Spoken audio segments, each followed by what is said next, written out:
بسم الله الرحمن الرحيم الحمد لله والصلاة والسلام على رسول الله وبعد. دیو ملګری سوال کړی دی چې آیا زنانه له په یو ځل باندې 3 طلاق ورکول شي په یو مجلس کې او کنه،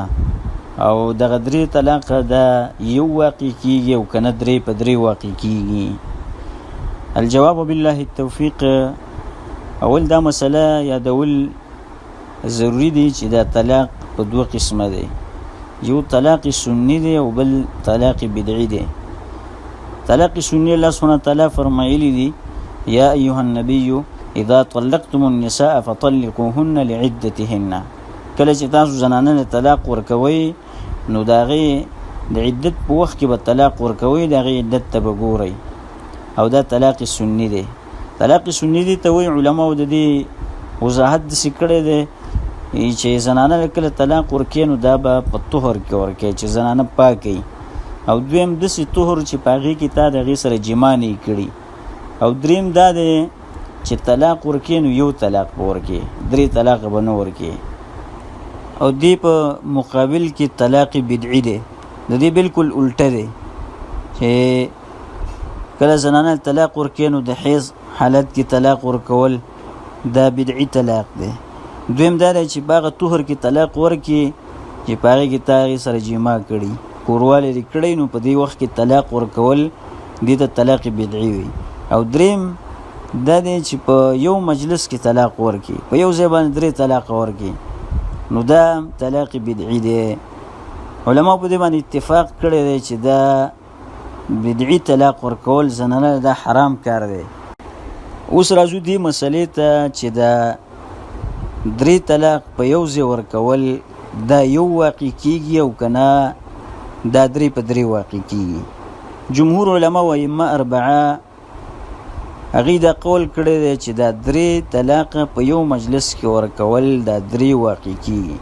او دا خزه په دې باندې حراميږي حتی تنکح زوجا غیره، تر دې پورې چې دا د بل خاون سره نکاح وکي او هغه طلاق کی، نو دا غي نه روسته کدا چرته وغواړي نو د خپل خاون سره واپس نکاح کولای شي، او کنه نو بس دا خزه په دې باندې طلاق ده او په دې باندې حرام ده. دویم جماعت د علماو هغه دا وایي چې نه، دا طلاق 3 طلاق چې د په یو مجلس کې ورکی دا یو طلاق واقع کیږي او هغه طلاق رجعي دی چې واپس د زنانه ته رجوع شي کوله. 3 طلاق یو واقع کیږي او واپس زنانه ته په دې کې رجوع کولای شي، او دا راجح قول دی چې 3 طلاق په یو مجلس کې یو طلاق واقع کیږي. برابر خبره ده کدا په یو ځل باندې وته ویلي چې ته په ما په 3 کانو طلاقې،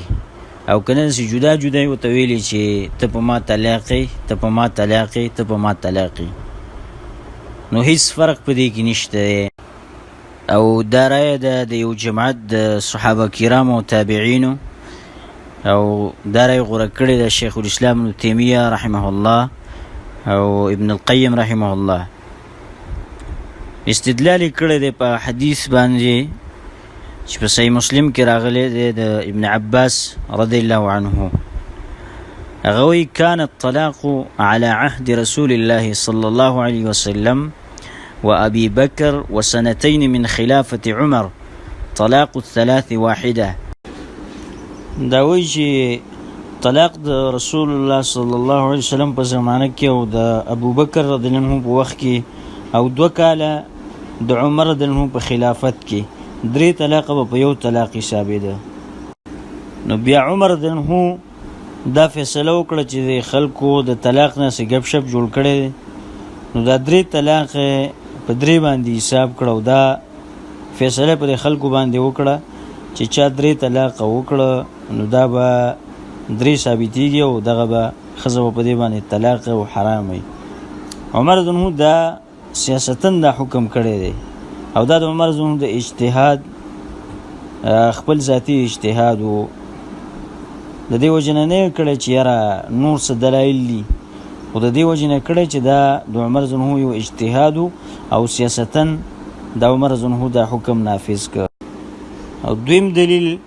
امام احمد ابن حنبل رحمه الله د ابن عباس رضی الله عنه حدیث راوړی دی سندی جید دی ان ابا رکانه طلق امرأته ثلاثا ابو رکانه خپل ښځې له 3 طلاق ورکړه نو بیا ډېر سخت خفه او پښیمانه په دې باندې فردها النبي صلى الله عليه وسلم وقال انها واحده نو بیا رسول صلی الله علیه وسلم دا ښځه دې ته واپس کړه او دا ویل چې دا 3 طلاق د په یو باندې حسابېږي او دا طلاق رجعي دی او ظاهره دا چې د 3 طلاق ول ورکړي دي نو رسول